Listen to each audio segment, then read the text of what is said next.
Hello, my name is Talula, and today I will be reading you the story of Plato. Plato had a dream, so to speak. Do you think you know what it is? It was to educate Athens. There was only one problem. Some people did not want to educate everyone, especially women. Okay, I'm getting ahead of myself. Let me first introduce my characters. We have Plato, Socrates, the government, and Plato's students. Now let's get to the real story. One day, a boy named Plato was walking home alone from his meeting with Socrates. He was in deep thought, so deep that he did not notice when he walked right past his house. He only came to when he stopped in an unfamiliar clearing. And that's saying something. He knew pretty much everything in his neighborhood, from the nice marble houses to the neighbors' dogs. He started pondering about making a school. Not just any school, Plato's university. Okay, Plato, no time to daydream, Plato thought as he looked over the soft green grass. Plato imagined a university standing there with crowds of people gazing at him and asking him to let him come to his university to teach and study.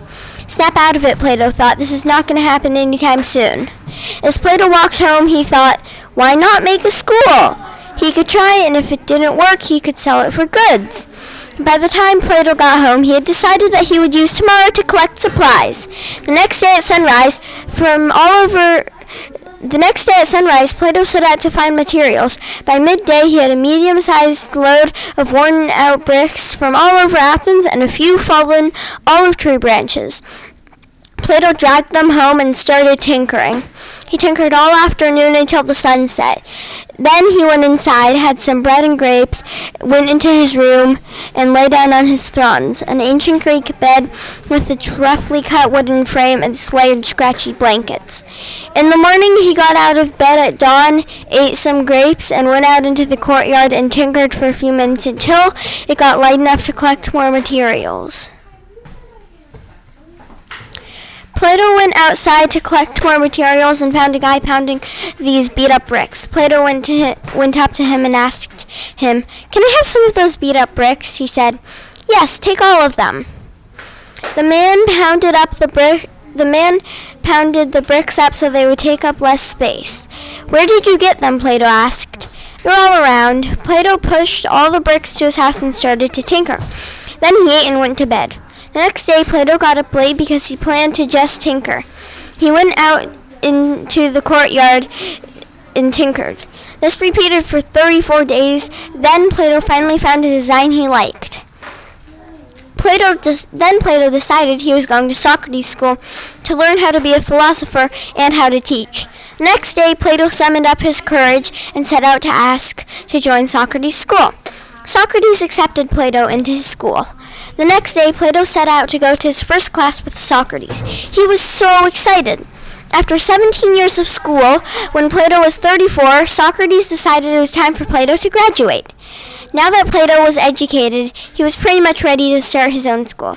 He just needed students, a place to teach, a place to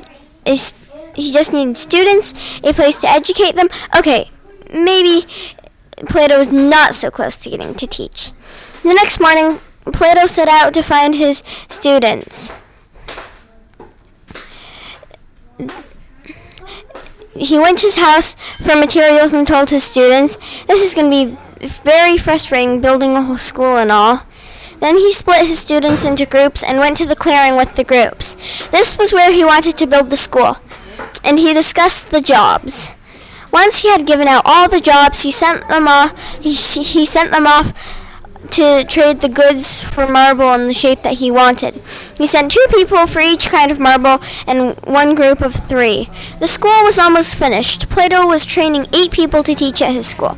After 1 year of building, the school was finally finished. By then, 103 people wanted to learn at Plato's school and 51 to teach. Plato had accepted 70 students and 20 teachers. Finally, Plato was satisfied. Later in his life, Plato said, "A good decision is based on knowledge and not on numbers." Plato then became the founder of the first university.